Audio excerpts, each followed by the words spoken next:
On a cold and rainy night, a driver named Marcos was driving alone on a deserted road outside the city. He was tired after a long day and just wanted to get home quickly. As he passed a stretch of road surrounded by trees, he saw something on the shoulder, a woman dressed in white, her face almost hidden by the wet veil from the rain. She was standing there with her thumb up, asking for a ride.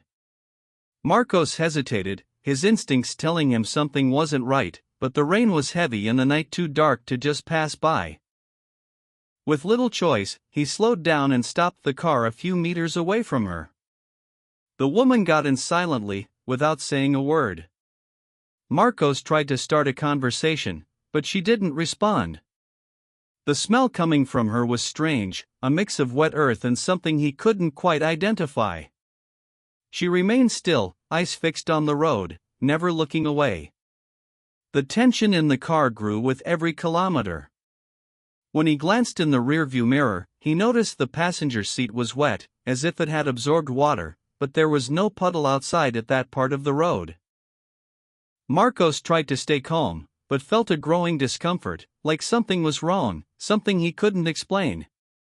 The woman didn't speak or breathe audibly, and her presence seemed to weigh down the air, making the atmosphere heavy and cold. Suddenly, without warning, she asked him to stop the car. He hesitated, but deep down knew she wasn't an ordinary person. When he opened the door for her to leave, he realized there were no footprints on the wet road, as if she had vanished into thin air. The fright made Marcos's heart race, and he sped away to get out of there as fast as possible. But the experience didn't end there. In the following days, he started noticing strange details in his car, scratch marks on the paint, windows that jammed for no reason, and a persistent smell of wet earth that no one could get out of the upholstery. He also felt like he was being watched when alone. All this made him avoid that road, fearing he might encounter the mysterious woman in white again. As days went by, Marcos told his story to some friends, but most ignored him, saying he must have been too tired or that the rain and night were messing with his mind. But for him, the experience felt very real, and the feeling of being followed didn't leave him alone. One night, he dreamed of the woman in the passenger seat, standing beside the car with her veil lifted, revealing a pale face and empty eyes. The dream was so vivid he woke up sweating and with a racing heart. Trying to get rid of the feeling, Marcos decided to clean his car, hoping the strange smell would disappear. However, while cleaning the upholstery, he found a small red stain that looked like dried blood, embedded in the fabric right where the woman had sat. He tried everything to remove it, but the stain seemed resistant, as if it had become part of the car itself. From that moment on, he began thinking that maybe what happened that night was something beyond logical explanation. Gradually, Marcos noticed his life began to change after that night on the road. He started having constant nightmares, always with the same woman standing on the shoulder, calling out to him with a vacant stare. During the day, he felt as if someone was near, but when he looked back, there was nothing.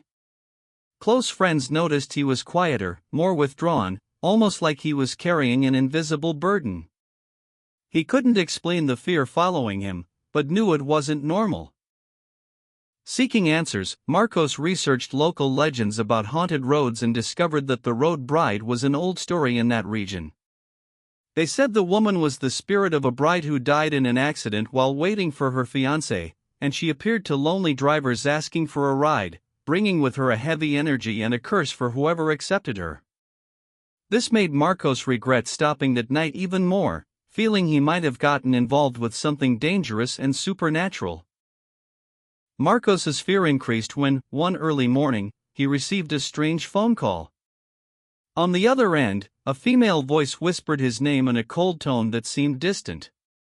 He tried to hang up, but the call kept going until the phone died on its own.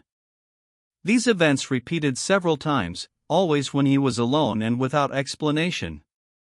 The feeling of being hunted intensified, and he started wondering if the woman was trying to communicate, to warn him, or worse, to make sure he didn't escape.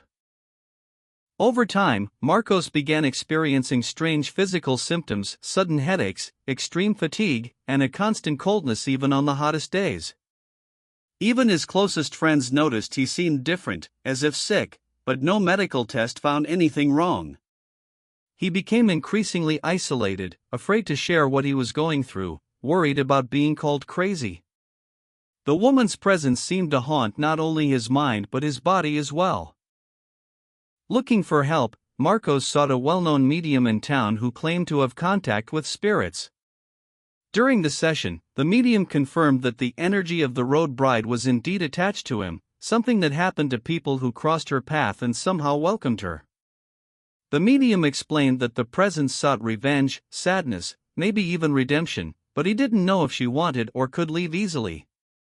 Marcos left the session with mixed feelings of relief and fear, unsure what to expect. After that, he tried following the medium's advice, avoiding the road, saying prayers, and performing protection rituals. Despite this, the feeling of being watched persisted, and strange episodes continued. Some nights, he felt the air grow heavy and an unusual coldness in the room. Fear and anguish started to dominate his daily life. He wondered if the curse was real or all in his head, but the intensity of the experiences left no room for doubt. One day, Marcos received an anonymous message by mail, an old photo of the road where it all began, with the translucent figure of the woman in white standing on the shoulder. Along with it was a simple note: "You shouldn't have stopped." That shocked him. He didn't know who sent it or how anyone could know the story, but the fear returned with full force. He then decided to stay away even more from that place and try to rebuild his life far from the cursed road. Over time, he moved to another city, changed jobs, and avoided even talking about what he had lived through. However, even far away, sometimes he felt a strange chill and sensed that presence wouldn't let him rest easily. Some nights, the sound of footsteps and a woman's whisper still woke him. Despite everything, he tried to move on, but he knew the road bride had left a mark that might never completely disappear. Although trying to move on, Marcos always felt that something was watching him from afar, like a shadow constantly on his heels. He started avoiding going out alone at night and trusted people less, with a fear he couldn't fully explain. The experience changed how he saw the world, making him more suspicious and cautious. He never drove that road again, always choosing alternate routes even if longer. To this day, Marcos doesn't know if it was real or just his imagination fueled by exhaustion and fear. But if someone asks about that night on the road, he always answers with heavy silence and a distant look. The road bride became part of his story, a ghost that came, stayed, and maybe will never leave. And, no matter how much he wants to forget, he knows some things don't fade easily, especially when you decide, even for a moment, to stop and give a ride.